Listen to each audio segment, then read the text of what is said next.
Bismillahirrahmanirrahim. Bismillahirrahmanirrahim. Assalamualaikum warahmatullahi wabarakatuh. Bismillah, walhamdulillah, wassalatu wassalamu ala khairi khalqillah, nabiyina Muhammadin ibni Abdillah, wa ala alihi wa sahbihi wa man tabi'ah huda ila yaumil qiyamah. Nawaina ta'aluma wa ta'alima wa tadhakkura wa tadhkira wa naf'a wal ittifa' wal ifadata wal istifadata wal hasanata masuki bi kitabillahi wa sunnati rasulih wa du'a ila huda wa dalalata al khairi bi tiga wajhillahi wa marbatihi wa qurbihi wa sawabihi subhanahu wa ta'ala. Amma ba'du, baiklah, ini adalah pertemuan lanjutan sekaligus juga merupakan pertemuan terakhir dan penutup dari Majelis Qiraah Al-Muntaqal Musfir min Kitabil Ijma' lil Imam Ibnul Munzir karya Al-Ustadz Nur Fajri Ramadan. Kita pada pertemuan sebelumnya telah menyelesaikan pembahasan mengenai bab jihad dan insyaallah kita akan lanjutkan pada pembahasan yang berkaitan dengan sembelihan. Qala al-musannif rahimahullahu taala, nafa'ana Allah bi'ulumihi wa bi'ulumi masyayikhina fid dharain amin. Babus saidi wad dabaihi. Bab yang membahas mengenai perburuan dan sembelihan. Ajma'al ulama'u ala anna saydal bahri lil muhrimi mubahun yastiyadahu wa aklahu wa bai'ahu wa syira'ahu. Para ulama telah melakukan ijma' bahwasanya buruan laut atau dalam hal ini lebih umum buruan yang mana mereka hidup di laut, bukan hanya sebatas lautan, tetapi juga sungai dan sejenisnya. Hukumnya adalah mubahun, boleh lil muhrimi bagi seseorang yang sedang dalam keadaan ihram. Boleh istiyadahu, berburu, wa aklahu, memakannya, wa bai'ahu, menjualnya, wa syira'ahu, begitupun dengan membelinya. Wa ajma'u ala anna ad-dhahaya la yajuzu dhabhuha qabla tulu'il fajri min yaumin nahri. Para ulama juga telah melakukan ijma' bahwasanya sembelihan kurban, lebih spesifik yang dimaksudkan di sini, itu tidak boleh atau tidak dianggap sah sembelihannya apabila dilakukan sebelum terbit fajar pada hari raya Idul Adha. Yaumin Nahar maksudnya tanggal 10 Dzulhijjah. Wa ajma'u ala annal mar'a idza dhabaha ma yajuzu dhabhu bihi wa sammallaha wa qata'al hulquma wal wadajaini wa asalat dama anna syata mubahun aklaha. Para ulama juga telah melakukan ijma' bahwasanya apabila seseorang menyembelih sesuatu atau seekor hewan yang boleh untuk disembelih, dan ini sifatnya umum, sembelihan apapun, wasammallaha, kemudian dia menyebut nama Allah, membaca basmalah, wa qata'al hulquma, lalu kemudian memotong saluran pernafasan, wal wadajaini, dua saluran darah, wa asalat dama, lalu kemudian mengalirkan darah, mengucurkan darah, annasyata mubahun, maka kambing atau domba atau hewan yang disembelih tadi itu hukumnya adalah mubah aklaha, untuk dimakan atau dikonsumsi. Sedikit tambahan pada ijma' nomor 92 ini, di sebagian cetakan atau di beberapa sumber ada sedikit perbedaan, di mana dalam sumber yang lain idza dzabaha bima yajuzu dzabhu bihi. Kalau tadi sebelumnya ma yajuzu dzabhu merujuk kepada hewan yang boleh disembelih. Tapi kalau dalam versi lain bima yajuzu dzabhu bihi maka merujuk kepada alat, dan ini semuanya benar. Artinya selagi hewan tersebut boleh disembelih lalu kemudian menggunakan alat yang boleh digunakan untuk menyembelih, maka itu ijma' ulama hukumnya menjadi boleh untuk dikonsumsi.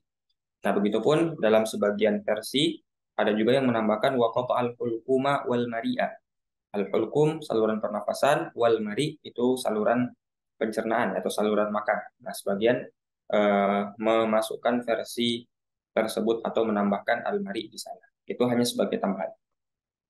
Wa ajma'u ala ibahati dzabihati as-sabiyyi wal mar'ati idza ataqa dzabha wa ataya ala ma yajibu ayyuta alaihi. Para ulama juga telah melakukan ijma' bahwasanya boleh ya atau halal hukumnya sembelihan dari anak kecil yang belum balik, wal mar'ati, begitupun perempuan, idza ataqa dzabha, apabila keduanya mampu untuk melakukan penyembelihan, wa ataya ala ma yajibu ayyuta alaihi, dan mereka melakukan atau mendatangkan apa-apa saja atau syarat-syarat yang harus terpenuhi, yang wajib dipenuhi bagi orang yang menyembelih. Artinya dalam hal ini tidak ada batasan bagi laki-laki saja untuk menyembelih. Perempuan pun bisa menyembelih, begitupun bahkan anak kecil. Dan apabila semuanya memenuhi syarat, maka sembelihannya dianggap boleh atau halal untuk dikonsumsi. Babus sabqi warramyi. Berikutnya, bab yang membahas mengenai perlombaan atau lebih spesifik balapan warramyi. Kemudian membahas mengenai perlombaan memanah. Nah, dalam hal ini kalau kita definisikan sabqi sebagai perlombaan secara umum, maka pada dasarnya ar-ramyi ini sudah termasuk ke dalam as-sabq. Nah, lalu kemudian dalam matan ghayat takrib dipisahkan as-sabqi dan ar-ramyi. Ini sekaligus memberikan informasi kepada kita bahwasanya as-sabqi yang dimaksud ini adalah lomba balapan, atau lebih spesifik lagi lomba balapan kuda dan lomba balapan unta. Dan ar-ramyi ini lomba memanah ya, atau menembak target tertentu. Ajma'al ulama'u ala anna sabaqa fin nasli jaizun. Nah, tadi di judul dibaca as-sabq ya, baknya sukun, tetapi di ijma' nomor 94 ini dibaca fathah baknya, an-sabaqa. As-sabqu itu bermakna lomba atau perlombaannya. As-sabaq dengan fathah ba itu hadiah. Jadi para ulama telah ijma' bahwasanya hadiah ya yang diperuntukkan fin nasli pada perlombaan memanah atau ar-ramy tadi di atas jaizun, maka hukumnya adalah boleh. Adapun selain itu nanti dipertentangkan oleh para ulama, meskipun juga telah menjadi kesepakatan lainnya selain daripada lomba memanah, hadiah juga boleh diperuntukkan untuk perlombaan balapan kuda dan balapan unta. Babul aimani wan nuzuri, bab yang membahas mengenai sumpah dan nadar. Ajma'al ulama'u ala anna man halafa bismin min asma'illahi ta'ala thumma hanitha alaihil kafaratu.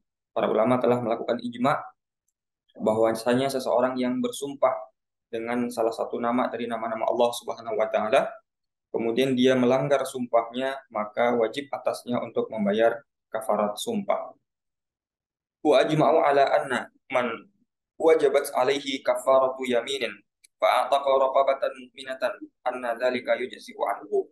Para ulama juga telah melakukan ijma' bahwasanya siapa yang wajib atasnya atau dibebankan kepadanya untuk membayar kafarat sumpah, lalu kemudian dia memerdekakan budak yang mukmin, maka hal itu sudah dianggap cukup untuk menggugurkan kafaratnya. Konteks yang dibahas atau yang dikaji yang disebutkan oleh Alimul Munzir dalam kitab Asal daripada kitab Al-Muntaqal Musfir ini adalah sebagaimana yang mungkin pernah kita bahas, bahwasannya ada sebagian lafaz dalam Al-Quran ketika memaksudkan kafarat itu memerdekakan budak, ada yang lafaznya mutlak budak saja, ada yang kemudian lafaznya muqayyad dengan budak yang mukmin.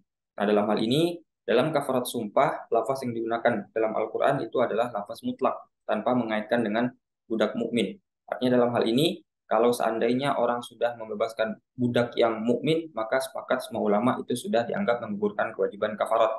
Nanti perbedaan adalah ketika memerdekakan budak yang tidak mukmin, bagi sebagian mazhab ada yang membolehkan, dan sebagian yang lain tidak membolehkan. Babul aqdiyati wasyahadat. Berikutnya bab yang membahas mengenai peradilan dan kesaksian. Ajma'al ulama'u ala anna asya'a mimma yahkumu bihal hakimu fil zahiri haramun alal maqdiyyi lahu bihi mimma ya'lamu anna dzalika haramun alaihi.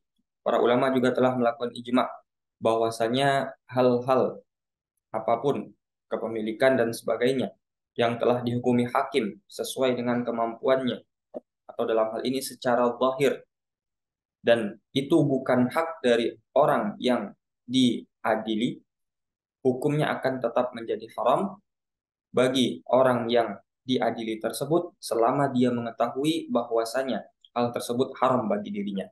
Nah, konteks dalam ijma' nomor 97 ini adalah kalau seandainya ada seseorang yang akan diputuskan apakah misalkan suatu barang tertentu milik dia atau tidak. Jadi dalam hal ini hakim sudah berusaha sekuat tenaga, sudah berijtihad sekuat tenaga, sudah mendatangkan beberapa orang saksi, telah mencari berbagai macam bukti, dan ternyata barang tersebut setelah dari hasil yang dilakukan oleh hakim tersebut diputuskan milik daripada orang tertentu yang diadili. Namun ternyata orang yang diadili tersebut dalam hatinya mengetahui bahwasanya itu bukan milik dia dan dia punya seorang saksi yang artinya kalau saksi ini dihadirkan maka akan terbukti bahwa barang tersebut atau sesuatu tersebut bukan miliknya. Dan dalam hal ini dia diam saja, tidak menyampaikannya kepada hakim. Artinya kalau dia tidak menyampaikan, maka hakim dengan usahanya yang dilakukan menghukumi bahwasanya barang tersebut milik dia. Tetapi kalau si orang yang diadili ini jujur dan menyampaikan bahwa ada satu saksi lagi, maka barang ini bukan milik dia. Nah, ketika itu meskipun dalam hal ini hakim sudah memutuskan barang ini milik dia, tetapi dalam hatinya mengetahui ada sesuatu yang ini bukan hak dia atau ini bukan milik dia dan haram baginya, maka selama-lamanya statusnya akan menjadi haram meskipun setelah putusan hakim. Ini yang dimaksudkan atau dikontekskan dalam ijma' nomor 97. Kemudian wa ajma'u ala anna man ata haddan minal hududi fa uqima alaihi thumma taba wa aslaha anna syahadatahu maqbulatun illal qadhifa. Para ulama juga telah melakukan ijma' bagi siapapun yang melakukan salah satu had tindakan kriminal. Ya, kalau kita berbicara mengenai had dalam kitab fikih nanti ada beberapa had tertentu, hukuman tertentu yang ditentukan untuk beberapa tindak kriminal tertentu seperti halnya menuduh perempuan baik-baik berzina atau dalam hal ini disebut dengan istilah qadzaf, ada nanti mabuk dan lain sebagainya. Nah, semua orang yang melakukan had tersebut, salah satu saja dari had atau tindakan kriminal yang dikenai had tersebut, fa uqima alaihi lalu kemudian sudah diberikan hukuman yang seharusnya, tumataba kemudian dia bertaubat setelahnya, wa aslaha kemudian dia memperbaiki dirinya, anna syahadatahu makbulatun maka kesaksiannya setelah itu dianggap diterima. Nah, ini kemarin kita perlu sedikit tambahkan bahwasanya kesaksian itu harus datang dari orang yang punya syarat atau memenuhi syarat menjadi seorang saksi. Di antara syarat menjadi seorang saksi adalah tidak pernah melakukan dosa besar dan tidak terus-menerus melakukan dosa kecil. Nah, ketika dua hal ini dilakukan, maka secara otomatis kesaksiannya ditolak. Nah, tentu kalau seorang sudah melakukan suatu had, atau dalam hal ini melakukan tindak kriminal yang dikenai had, itu termasuk salah satu dosa-dosa yang membuat dia ditolak kesaksiannya.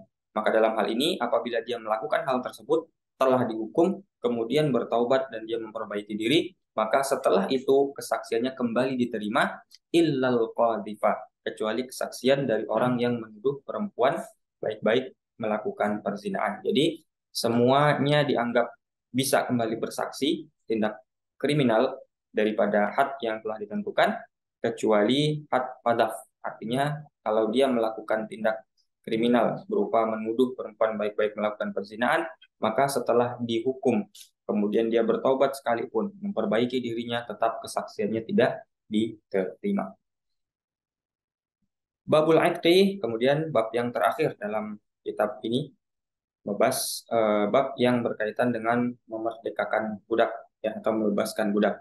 Ajma'al ulama'u ala anna rajula idza malaka abawaihi aw waladahu annahum yu'taquna alaihi sa'ata tamallukihim. Para ulama telah melakukan ijma' bahwasanya seseorang yang memiliki, dalam hal ini membeli ya, membeli abawaihi orang tuanya aw waladahu atau anaknya. Dalam hal ini berarti orang tuanya atau anaknya adalah budak milik orang lain kemudian dibeli, dimiliki oleh seseorang tersebut. Annahum yu'taquna alaihi sa'ata tamallukihim, maka ayahnya tadi atau ibunya atau anaknya yang dibelinya dari orang lain tadi langsung seketika itu dianggap merdeka mereka ya, mereka dianggap merdeka sa'ata tamallukihim, saat mereka dibeli oleh si orang yang tadi membeli budak tersebut. Artinya dalam hal ini tidak ada seorang anak yang bisa memperbudak ayah dan ibunya, begitupun tidak ada seorang ayah yang bisa memperbudak anaknya. Karena ketika status mereka budak lalu dibeli oleh orang yang berhubungan, sebagaimana tadi yang telah kita jelaskan, statusnya langsung menjadi merdeka setelah dibeli tersebut.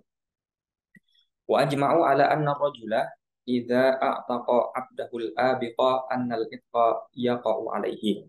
Para ulama juga telah melakukan ijma' bahwasanya seseorang yang memerdekakan, membebaskan budaknya yang sedang kabur, maka perbudakan atau status kemerdekaan budak itu berlaku bagi budak yang kabur tersebut. Artinya, meskipun dia dalam kondisi kabur, dia tetap merdeka.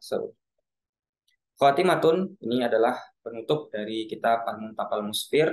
Ada waqad tamma dzikru mi'ati ijma'in. Dan inilah telah berakhir dan telah disebutkan lebih kurang 100 ijma'. Wal ijma'atu siwaha katsiratun fi kitabil Imam Ibnu Munzir wa fi ghairihi. Dan ijma'-ijma' lainnya masih banyak sekali di dalam kitab Al-Imam Ibnu Munzir dan kitab-kitab ijma' lainnya. As'alullah azza wa jalla ayyubariqa liman qara'aha aw hifdhaha aw darsaha. Aku memohon kepada Allah Subhanahu wa taala untuk memberkahi orang-orang yang membacanya, menghafalkannya dan mempelajarinya.